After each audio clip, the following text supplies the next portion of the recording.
এখানে মাছটা ধুয়ে পরিষ্কার করে নিয়েছি, লবণ দিয়েছি। মাছটা লবণ হলুদ মরিচ দিয়ে সুন্দর করে মাখিয়ে নেব।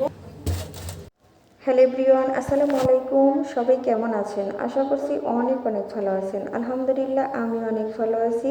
এভরিডে ব্লগ ভিডিও চ্যানেলে সবাইকে স্বাগত। প্রতিদিনের মতো আজকে একটা ব্লগ ভিডিও নিয়ে আপনাদের মাঝে হাজির হয়েছি। আশা করছি ভিডিওটা ভালো লাগবে। ভালো লাগলে একটা লাইক কমেন্ট শেয়ার করতে ভুলবেন না। তার থেকে মাঝারি কয়েকটা রুই মাছ এনেছিল, সেই মাছের মাথাগুলো ভাবলাম আজকে ভুনা করব। মাছের মাথা ভুনা খেতে কিন্তু বেশ ভালো লাগে, আর আমার কাছে কিন্তু একটু বেশি ভালো লাগে কাটাকুটা চিবিয়ে খেতে। জানি না আপনাদের কাছে কেমন লাগে। আমার মতো কে কে মাছের মাথা ভুনা খেতে পছন্দ করেন অবশ্যই কিন্তু কমেন্ট বক্সে জানাতে ভুলবেন না। মাছটা যখন আমি ভাজি করি তখন কিন্তু ও মাছের ভিতরে আদা রসুন জিরা পেস্ট কিন্তু দিয়ে দেই, আর সাথে হলুদের গুঁড়া মরিচের গুঁড়া তো থাকবেই। অনেকেই কিন্তু মাছের যে কোনো মাছ ভাজি করে না কেন তার ভিতরে কিন্তু মশলা বাটাটা দেয় না, আর আমার কাছে কিন্তু মনে হয় যে ওই মশলা বাটা না দিলে মাছটা যেন কেমন লাগে, আমি খেতে পারি না। সেক্ষেত্রে কিন্তু যখনই মাছ ভাজি করি কিংবা ভুনা করি এক্সট্রাভাবে আমি ওর ভিতরে কিন্তু আদা রসুন জিরা বাটাটা দিয়েই সাথে মাছটা ভাজি করি এবং ভুনা করি। মজার ব্যাপারটা হচ্ছে আমি যখন মাছটা ভাজি করতেছিলাম তখন দেখি যে একপাশে আগুন ধরে গেছে কড়াইয়ের। তখন ভাবলাম যে এখন যদি আমি উত্তেজিত হই কিংবা ভয় পাই তাহলে কিন্তু কাণ্ডটা আরও বেশি ঘটতে পারে। তখন আমি শান্ত হলাম আর নিজেকে সাহসী ভাবলাম। সেক্ষেত্রে হাতে খুন্তি ছিল, খুন্তিটা দিয়ে কিন্তু আমি আগুনটা নিভিয়ে ফেললাম। সচরাচর এমন ঘটনা ঘটলে কিন্তু আমার অনেক ভয় লাগে, কিন্তু আমরা যারা মেয়েরা রান্নাঘরে আসি রান্না করতে তখন কিন্তু আমাদের সর্বোচ্চ চেষ্টা থাকে রান্নাটা সুন্দর হবে কিভাবে, আর রান্নাটা মজা হবে কিভাবে। মন প্রাণ উজাড় করে কিন্তু আমরা রান্নাটা করে ফেলি। এদিকে কিন্তু আমার মাছটা হয়ে গেছে, আমি খুব সুন্দর করে উল্টে পাল্টে দিয়ে লাল লাল করে ভাজি করে নিলাম। মাছ ভাজি তো হয়ে গেছে, এখন কড়াইটা নামিয়ে চুলাতে আমি পাতিলটা বসিয়ে দিলাম, আর পাতিলের ভিতরে একটু পানি আছে, পানিটা আমি শুকাই নিচ্ছি। তারপরে কিন্তু ওর ভিতরে পেঁয়াজটা দিয়ে দিব। পানিটা কিন্তু শুকানো ভাব হয়ে গেছে আর পাতিলটা কিন্তু গরম হয়ে গেছে। তো এখন আমি এর ভিতরে দিয়ে দেব কেটে রাখা সব পেঁয়াজগুলো। তো একটু লাকড়ির সাহায্যে পানিটা একটু নেড়ে দিলাম যেন তাড়াতাড়ি শুকিয়ে যায়।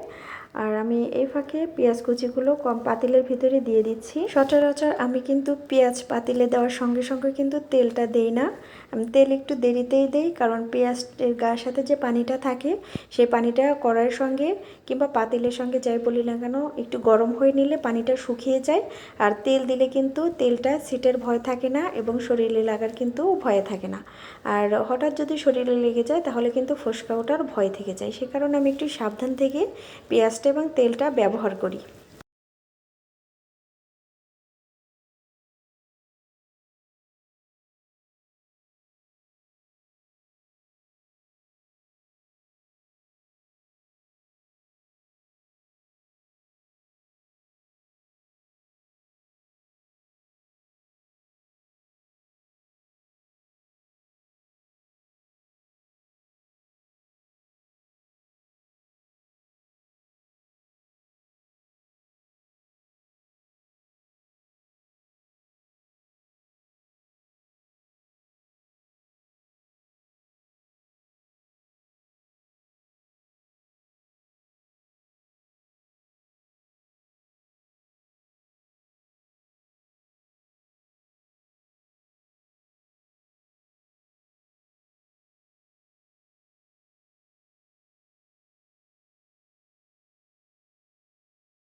তোমরা যারা আমার চ্যানেলে নতুন অবশ্যই চ্যানেলটা সাবস্ক্রাইব করে দিবে এবং বেল আইকনটি প্রেস করতে কিন্তু ভুলবে না। আর যারা চ্যানেলটা সাবস্ক্রাইব করে ইতিমধ্যে দিয়েছো তাদেরকে অসংখ্য অসংখ্য ধন্যবাদ জানাচ্ছি মন থেকে এবং হৃদয় থেকে। আর অবশ্যই ভিডিওটা কন্টিনিউ করার সময় কিন্তু ছোট্ট একটা লাইক দিতে ভুলবা না, আর তোমাদের ছোট্ট একটা লাইক কিন্তু আমার ভিডিওটা ইমপ্রেশনে সাহায্য করবে। ঢাকনাটা দিয়ে তরকারিটা ঢেকে দিচ্ছি, আর এদিকে কিন্তু খুব সুন্দর একটা বলক চলে আসছে, তার মানে তরকারিটা কিন্তু আমার হয়ে গেছে।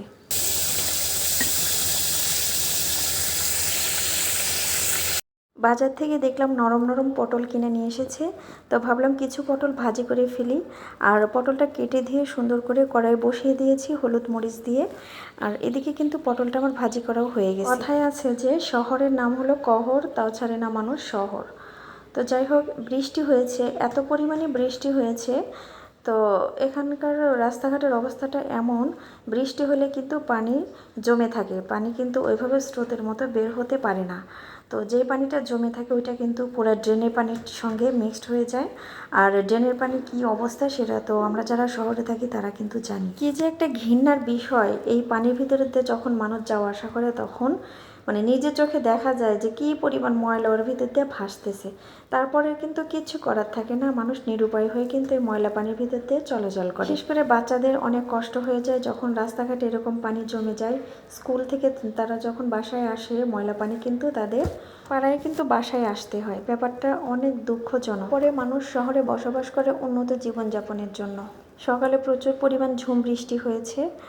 আর বৃষ্টি হলে কিন্তু অনেক ভালো লাগে, বের হলে মজাটা বোঝা যায় যে বৃষ্টির ভালো লাগাটা কত বড় একটা কষ্টের ব্যাপার। এখানে যে রাস্তাটা দেখাচ্ছি, একটা মানে দাওয়াতে গিয়েছিলাম, আসার পথে এই রাস্তায় কোনো ভ্যান ট্যান কিছু আসে না, পুরো পায়ে হেঁটে আসতে হয়। মানে রাস্তাটা খারাপ, বৃষ্টি হলে নাকি তাদের এখান থেকে চলাচল অনেক কষ্ট হয়ে যায়।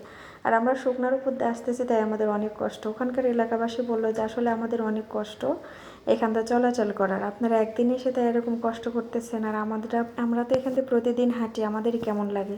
তো যাই হোক, বৃষ্টিটা আমার বাসার এখানে বৃষ্টিটা শেষ হয়ে গেছে। বারান্দার গ্রিলের সাথে যখন এই পানিগুলো বন্দী হয়ে যায় তখন আমার কাছে অনেক ভালো লাগে, হাত দিয়ে এই পানিটা মুছে দিতে আমার কাছে অনেক ভালো লাগে। রান্নাবান্না শেষ করলাম, আর বাচ্চাকে এখন মাদ্রাসা থেকে আনতে হবে।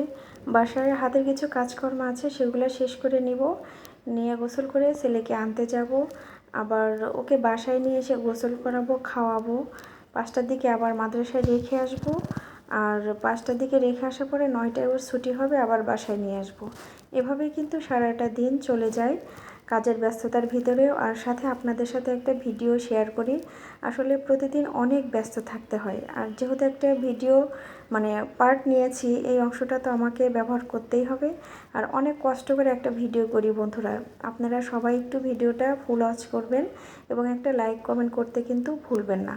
আর আপনাদের একটা লাইক কমেন্ট আমার কিন্তু ভিডিওটা অনেক দূরে যাবে। আর অনেক দূরে বলতে আমার ভিডিওটা কিন্তু ইমপ্রেশন পাবে, আর ইমপ্রেশন পেলে কিন্তু আমার ভিডিওটা ডেভেলপ হবে। তো প্রিয় বন্ধুরা, আপনাদের কাছে সবসময়ের জন্য আমার বিনীত রিকোয়েস্ট থাকবে, যখনই আপনাদের কাছে ভিডিওটা যাবে তখনই কিন্তু ভিডিওটা ফুল ওয়াচ করে দেবেন। জানি সবাই ব্যস্ত থাকে, ফুল ওয়াচ করার মতো অতটুকু সময় থাকে না, যেহেতু বড় একটা ভিডিও। তারপরে যতটুকু সম্ভব ততটুকু কিন্তু ভিডিওটা দেখবেন, আর একটা লাইক করতে কিন্তু ভুলবেন না। আমি মনে করি আমরা যারা ভিডিও করি এবং সবার ভিডিও দেখি, তখন মনে হয় যখন একটা লাইক রেখে আসি, কমেন্ট করি, মনে হয় যে আমরা সবাই একটা পরিবারের অংশ হয়ে গেছি। আমি আপনার ভিডিও দেখছি, আপনি আমার ভিডিও দেখছেন, এটাও কিন্তু একটা বড় মানে পরম পাওয়া। কারণ আমি আপনাকে চিনি না, দেখি না, আপনিও তো আমাকে চেনেন না, দেখেন না। একটা ভিডিওর মাধ্যমে কিন্তু আপনার সাথে সুন্দর একটা সম্পর্ক তৈরি হয়েছে। আর সামনে যখনই একটা ভিডিও আসে তখনই কিন্তু ভিডিওটা আমি লাইক কমেন্ট সাথে সাবস্ক্রাইবও করে দিই। আমি কখনো কিন্তু ভিডিওটা দেখে চলে আসি না সাবস্ক্রাইব না করে। তো বন্ধুরা, তোমরা কিন্তু অবশ্যই আমার চ্যানেলটা সাবস্ক্রাইব করে দিবা। আর তোমার একটা সাবস্ক্রাইব, আমার একটা সাবস্ক্রাইব, আমাদের কিন্তু অনেক অনেক উপকার আসবে। আমরা যে আশা নিয়ে ভিডিওটা করছি সে আশাটা কিন্তু অবশ্যই পূর্ণ হবে। স্বপ্ন ছাড়া কেউ কখনো কোনো কাজে এগোয় না।